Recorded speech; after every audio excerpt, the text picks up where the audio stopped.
G'day Gooners and welcome back to another episode of the podcast. Today we're going to be talking about the Club Brugge game in the Champions League. Obviously, 3-0 win on the day. Comfortable performance in the end, that has to be said.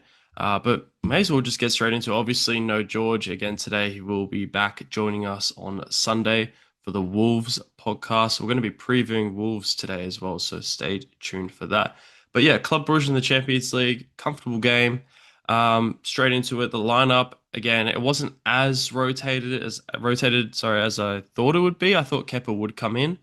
Raya did keep the keeper position. Lewis Skelly obviously came in, and then the whole forward line was pretty fresh. Obviously, Madueke, who we will touch on, of course. Gyökeres and Martinelli, who also scored a banger as well. But yeah, pretty rotated lineup. It was good to see. But I think the one addition that really, really surprised me, and I think it surprised every Arsenal fan, was Christian Norgard playing at centre back. I mean, when I saw it, I was like, okay, in very, very, very interesting. He seems like the type of player that, well, I'm pretty sure I've heard Arteta say that he's a player that is keen to play anywhere in any position, help out the team, similar to Marino sort of players. So who knows? He might cement that spot for at centre back on Sunday if Ben White needs a rest. We'll get onto my lineup later for that as well. But yeah, it was good to see him there, and he had a good game as well. I mean, didn't really put a foot wrong. Besides, I know he got a yellow card, but it doesn't really matter for a player that's not really going to play too much. There's not no risk of suspension. So yeah, clean sheet at the end of the day. So pretty happy with that. But yeah, that win takes us to 6 games, 6 wins, 18 points in the Champions League, which is just incredible. And I think only one goal conceded against Karl Bayern Munich. So very interesting table, I guess. I mean, not really interesting for us, obviously, because we're first. But yeah, it'll be keen to see who we're going to play. Interesting to see sort of who finishes where, sort of the end of the group phase to see who we could come up against in the round of 16. But yeah, onto the game. I thought we played pretty well. Like it was pretty comfortable. I was really surprised that Zubimeni was starting because Zubimeni's played a lot of football recently, but obviously he played a full 90 as well. Surprising, but obviously he just runs the midfield, doesn't he? Just superb. Alongside Marino as well. Marino, I thought he had a good game in the midfield. I think all the midfielders played well, to be honest. Odegaard again played well, but I think the headlines will be Madueke because this guy, wow. Obviously, I heard the commentator talking, and he was saying that there was a petition to stop the signing of Madueke when he came to Arsenal. Now, I just found that really disrespectful when he came here. Like, look, at the time, yes, it wasn't. It seemed like a strange signing. Like we have Saka, he can play on the left. He's more natural to the right. It is strange, but to go against the club and try and make these protests and stuff, I think it's just ridiculous. Whoever comes to our club, we need to support them no matter what, no matter who they are. So yeah, I'm so glad he kind of proved some of those fans wrong. The first goal, it's just wow. It could be up there with our goal. It might be the goal of the season. I might be calling it now, but yeah, he received the ball just past the halfway line. I forget who even passed it. It was like that Busquets Messi assist sort of one, but someone passing the ball from the back. He takes on 3 players, gets around them, and then he just absolutely rifles it into the top right corner, crossbar and in as well, which always makes the goal look better. It was just incredible. There's just pure confidence from him to just strike it from there. And I think it was something that me and George did talk about briefly a couple of weeks ago, but Arsenal in previous years, we haven't really had players that just take the shot. Um, Obviously, Odegaard's maybe one of the main criminals of that, but Odegaard does shoot on occasion. He did against Villa, obviously. I mean, Martinez, well, he save. But Madueke seems like sort of like an Eze type of player. He's just that X factor. He's going to come on and express himself. He's going to do tricks. He may lose the ball sometimes, but in the end, it's going to be worth it. I think this guy's a quality player, and probably we have the best backup right winger in the league at the moment. If you think about it, obviously we've got Saka, who did make a cameo at the end. Didn't get to do too much, but yeah, Madueke for me, I'm gonna say I think he was man of the match. It was just superb goal, probably our goal of the season so far.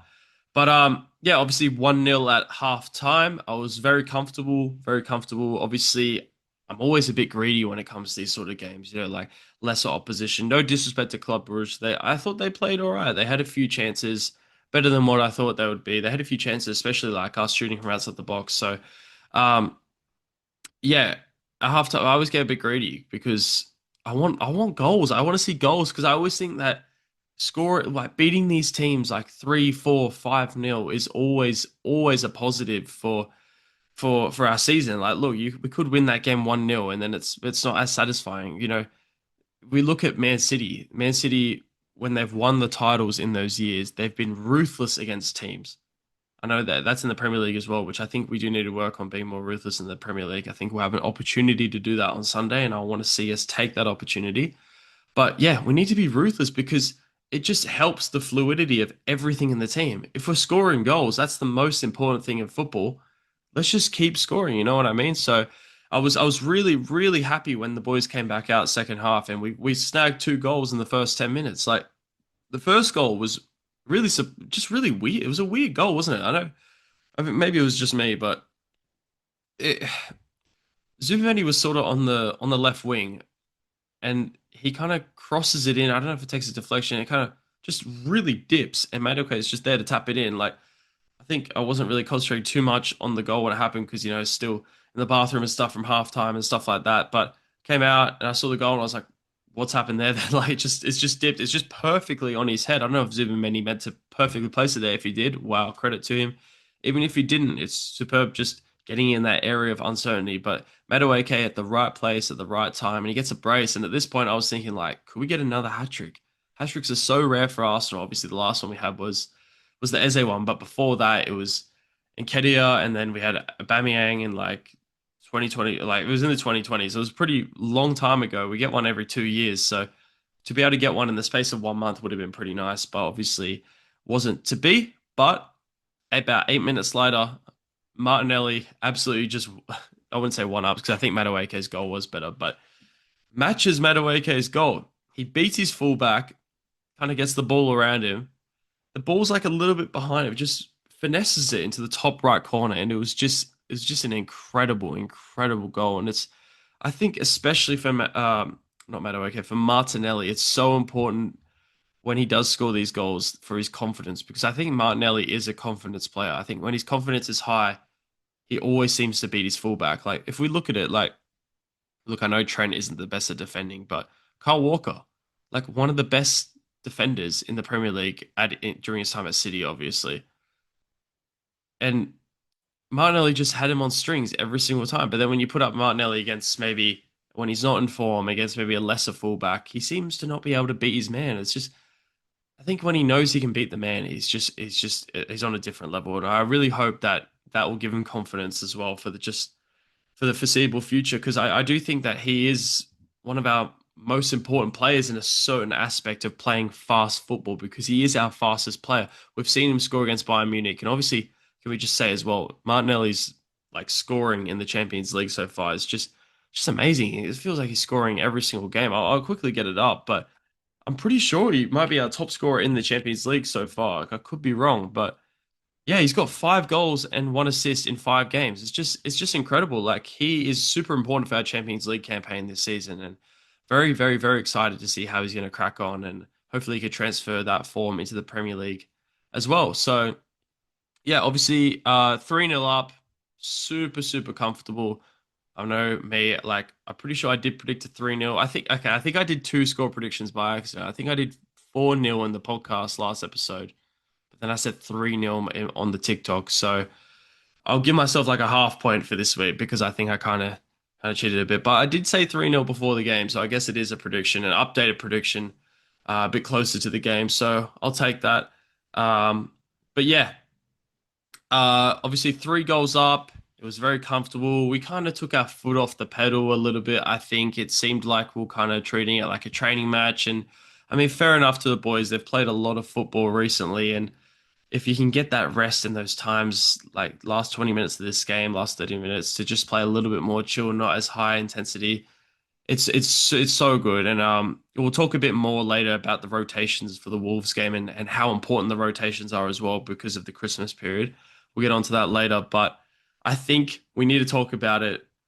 One of the best highlights from this game for me was the return of Gabriel Jesus I'm so happy that this guy is back, man. I still think he has a lot to offer at Arsenal for the way he plays. And I mean, look, I know obviously he looked a little bit rusty when he came on, but he's been out for about 11 months. But although I say he was rusty, but he had a really good chance, and I felt like our link-up play got a lot better when he came on. I don't think Gyökeres was providing too much in the first half, but I also don't think we feed Gyökeres enough as well. But it feels like 22, 23 Arsenal's back there. I know we say it all the time, but tiki taka, the short passes Jesus was doing, the little cheeky runs he was doing, he looked good. He looked good. And I just really hope that he can stay injury free because when this guy's on form, I genuinely think he is the best striker at our club. I do think he's better than Havertz. I think he offers more than Havertz in build-up. I think Joker is obviously a bit different profile. I think Joker is probably faster at running, but I think Jesus is a better finisher, maybe a little bit better to the way this team's sort of set up. I think Arteta prefers that false nine sort of player. So I'm really hoping he can stay injury free and yeah, welcome back. And he also had a chance as well. Like he hit the crossbar. There was one another shot. It was a really weak shot, but it was just there. That'll come with time as well. I want to see him get more and more game time and ease into it. I would not start him against Wolves. I think that's a jumped a bit too far. We need to ease him in slowly because we cannot risk him to go out again. I think if he does get injured again for a significant time, I think that's on obviously probably his last chance at Arsenal, to be honest. So yeah, obviously it's always a good asset to have an extra striker, a bit of flair as well. So super happy about that. And he hit the bar as well, and I was like, oh, so disappointed when he hit the bar because I really, really, really wanted him to score. But hey, what can you do? It'll come with time. But yeah, obviously also congratulations to Marley Salmon, 16-year-old. He came on a right back. I think he's a centre back though, but took the throw in straight away when he came on. I just found that pretty cool, like just getting straight involved. Because sometimes when these young players make their debut, they don't get a touch of the ball for a bit, and it's like for him to just do that straight away was just class. So yeah, 16 years old is just wow. That's just incredible. Wow. And I believe now that means that Arsenal have the three youngest Champions League debutants a lot amongst all the English teams, I should say, in the Champions League. Obviously, we had Marley Salmon, Max Dowman a couple months ago, and then Ethan Wanieri, I think, last year. So it just shows that Haaland is just getting stronger and stronger and stronger every single year. I thought Josh Nichols was going to have a run out this game, to be honest. Obviously, it wasn't the case, but Marley Salmon, I'm glad to just see one of the boys there because I think when you're 3-0 up, it's always just good just to give them some minutes because that's going to help the development so much playing at the highest stage. So, yeah, congratulations to him. My man of the match for this game, I think we're all thinking it. Obviously, it's Noni Madueke because it's just incredible. Like it wasn't even the goals as well. It was just the way he played, just the dribbles, everything. I do think sometimes, not in this game, but in previous weeks, maybe against like Chelsea and games like that, his end product hasn't been great. He kind of rushes what he's going to do or holds onto the ball for too long and dribbles into his players, stuff like that. But tries to do too much sometimes, I think. But look, incredible player, and I'm so happy to see him firing as well. It's just I want every single Arsenal player to be firing, and that's why I'm happy that Jesus is back as well. Now all we need is Havertz to be back. Obviously, a little bit longer for him, maybe a few more weeks, probably around the New Year period. But yeah, I feel like Havertz is a player that we've kind of not forgotten about, but we don't realize how important he is. Obviously, in a game like tonight, it's not going to highlight that, but I think Havertz is always pretty quality for us. So look, he's a bit wasteful with his chances, but I think every other aspect of his game, like the balls that he wins from up high and just the build up play, he just helps us so much. So excited to see when he comes back. But yeah, obviously comfortable win in the end, top of the Champions League. Can't really complain. But yeah, Wolves now on the weekend this Sunday at 7 a.m., which is a beautiful time for us on the East Coast here of Australia. Me and George obviously going to be watching the game as usual.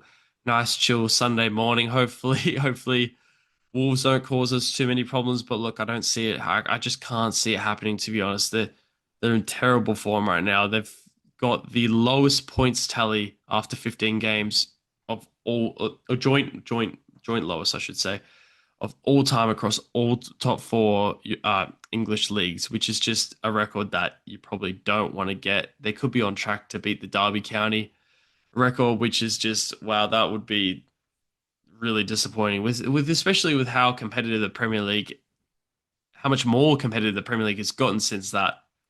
Obviously, we can see how congested the table is from positions like third to like 10th. So yeah, I think it really just shows the quality of Wolves and just how bad they are. Sorry to any Wolves fan watching, but how bad they are compared to the rest of the league. So I'm expecting a good result, a lot of goals as well. But look, to play devil's advocate, they did get a point against Tottenham 1-1. That was probably the last that was I think that was the last time they got a point. Because I think since then they've lost all 9 games in all competitions, and they've been bad losses as well. There was a few 3-0s. They lost 4-3 in the cup to lower opposition. It's just really poor. So I'm glad they got the point against Spurs. That's always pretty funny. So yeah, speaking of the rotations and what I would go with, I think it's time to get into my lineup. So in goal, I'm going to go David Raya, of course. I really did want Kepa to come in for this Champions League game. I know you don't need to rest your keeper as much, but I just think Kepa, like, why not? Like keep your keepers fresh. That's a bit of a sentence, but yeah. Obviously Raya comes in for this game as well, and hopefully we can see Kepa maybe in the FA Cup game against Portsmouth. I think that looks like it should be a game for him. Maybe the EFL Cup against Palace. We'll see how that goes. But yeah, David Raya in goal. I'm going to go for a back four. I'm going to rest Ben White. I think he's played a lot of football, three games in a row. So yeah, I know he had a little bit of rest when Marley Salmon came on, but obviously we need to ease him back in. It's so good he's getting these minutes. He's played a lot more than he did at the start of the season, so very happy about that. But Timber comes back in for me because he's rested at Club Brugge. Centre back, I'm going to go centre back pair. I'm going to go Norgard and Hincapié again. I don't think Sleeve is going to be back. It's kind of we're not really being updated on it at all. I don't expect him to be back as well, so I'm going to go Norgard there. And why not? Like it's against Wolves again. Probably not going to have too many chances. Norgard played well there, clean sheet. I want to see how he can develop that position because obviously, if we get a lot of injuries, he can always be that player that just comes in, steps in. So excited to see that partnership play out again. Left back, I'm going to go for Lewis Skelly. Obviously, Calafiori is suspended, picked up too many yellow cards, 5 yellow cards, so misses this game through suspension. So Lewis Skelly is the obvious choice there. In the midfield, I'm going to give Zubimendi a rest. I was surprised he played the full 90 against Club Brugge, because I was saying in the last podcast, him and Rice are on track to have more minutes this season than Rodri did at City when Rodri was absolutely firing for them. So it's a bit too many minutes for both of them. So I think obviously with Rice not playing at Club Brugge and Zubimendi playing, it's just a straight swap for me. Obviously Rice and the six will be interesting. And just ahead of them, I'm going to go Eze and Martin Odegaard. I want to see us attacking. I want to see us be ruthless. So I think going a little bit extra attacking, a little bit not as balanced as midfield would normally go for, and give Marino a rest as well. He's played so many minutes, and obviously played midfield as well against Club Brugge, and he's been playing striker. And again, Marino, I must say, in the Club Brugge game, again he was our highest runner. It's so surprising that he is. I thought it'd be like a Zubimendi or something, but yeah, I think Marino ran about 13 kilometers, and even when he's playing a striker, he's still hitting at the 12 kilometer range. So it's really, really impressive that he's hitting these numbers. But yeah, I think he deserves a rest as well. Maybe bring him on later in the game. We'll see how that goes. But the forward line, this is where it gets a little bit interesting. I'm going to go Martinelli on the left. I don't think Trossard's going to be back yet. He seems like he got a little bit of a setback against Villa. That's why he had to come off. So probably wouldn't risk him anyway. I just don't think it's worth it because after this game, we're going to have a full week before our next game. So yeah, I think Martinelli comes in and obviously scored a worldie, so credit to him. On the right, I am actually going to rest Saka, and I know what you're thinking because Saka got rested against Club Brugge, but Madueke, you can't draw Madueke. I know it's Saka and he's, the star boy and all this stuff, but it's just one game. I think it's okay. Bring him for the last 30 like we did against Club Brugge. I think it'll be okay. Madueke scores 2 goals. You have to keep him in. Look, there could be an argument for playing Saka and Madueke off the left, but I want to see Madueke keep developing on that right-hand side. It's only going to do us... It's a small sacrifice of not putting Saka in the lineup, but for a longer gain because Madueke will become stronger in that position as the season goes on. And then obviously if Saka needs to come off when he's starting, Madueke can make that impact straight away. So yeah, I'll start Madueke and bring on Saka later in the game. And up front, I'm going to go Victor Gyökeres. I think this guy just needs to keep playing for his confidence. He needs to get a goal though. I think a little bit of pressure is mounting, but I also feel for him a bit. I don't think we play to his strengths really. He's a player that wants to run in behind and make runs and bully these defenders, but we play a little bit too passive at times, a little bit too winger reliant, and obviously Gyökeres likes to play very. Like, he drifts out wide, but with Martinelli and Madueke out there, I don't think there's too much space for him. But I want to see us just feed him a little bit more. Let's just try it, because I think it will work. I think if Odegaard's got the vision for it, he's got the technical ability to find him. I think we should do it. But yeah, that's going to be my lineup for the game. Again, what I was mentioning before, I think it's so important that we rotate for this game, especially because, look, I know we rotate against Club Brugge, but it's just one more game until we have a full week break. And then after that break, we're playing every 2, 3, 4 days up until mid-January. So I think giving a one last nice rest for the boys gives them like what, almost a 10-day break. So till the next game. So very, very, very excited for that. The whole Christmas New Year period is going to be great, but I do think this year we'll turn a chapter, because obviously previous years, I mean, you can see the Christmas tree here. I love Christmas, but I don't have good memories of Arsenal during Christmas or New Year's. We always seem to just drop points. It's always just a bit shit, to be honest. So I'm hoping we can change that, and I do feel like we will get some good form. We've got some better fixtures coming up, so looking forward to that. And yeah, obviously the rotations will help with that massively. Yeah, just before we go, a bit of a short episode for you guys today. We'll be back for a proper episode on Sunday with George. It'll be good, great to have him back. But yeah, my score prediction for the weekend against Wolves, I'm going to go 4-0 to the Gunners. You know what? I'm going to do something that I haven't really done properly before on this channel as well. I'm going to predict the goal scorers. I just want to see if I can just shoot some out there and see if it lands. So 4-0. I think Gyökeres is going to get one. I think Gyökeres is going to get one. I think Martinelli is going to get one. I think Saka will get one later in the game. I think Odegaard will get one. I think it'll be 4 different scorers. So I'm definitely keen for that. Let's see if that prediction comes right. I'm going to go Gyökeres first goal. So if you want to put a bet on that, put a bet on it. But don't blame me if you lose your money, because I'm not responsible for that. But it could be a good bet. So try it. Not encouraging betting, by the way. I don't know why I said that. I didn't even bet myself. So maybe don't do that, especially if you're under 18. I don't know what I'm talking about now. This is like a David Brent segment, this one. But anyway, 4-0 win. I just forgot in my notes, but I think I want to see us be ruthless. I don't want to see us win 2-0 or 1-0. I want to see us win 4, 5, 6-0. I want us to get goals, because I was having a look at the table and we are on the same goal difference as Man City. If we can get this boost just before the Christmas break ahead of them, I don't know who they have in their next game.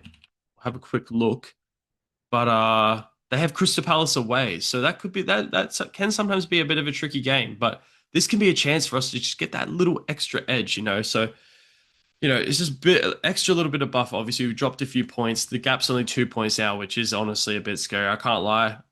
I am a little bit scared of Man City this season. I think they are sort of building up slowly, but if we can get that extra buffer of the goal difference, I think it'll be incredibly important for us, and I think it will give us a lot more confidence and satisfaction as well. So, yeah, come on, you Gooners. Let's win 4-0 or more. But yeah, obviously, of course, that's the end of the podcast. Make sure to like, subscribe, follow us on all the socials. They'll just be all down here. As usual, we're doing all the clips and stuff as well.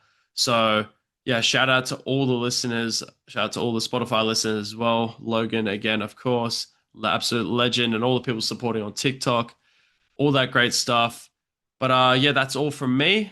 And I'll see you on Sunday or Monday for the next podcast. Come on, you Gooners.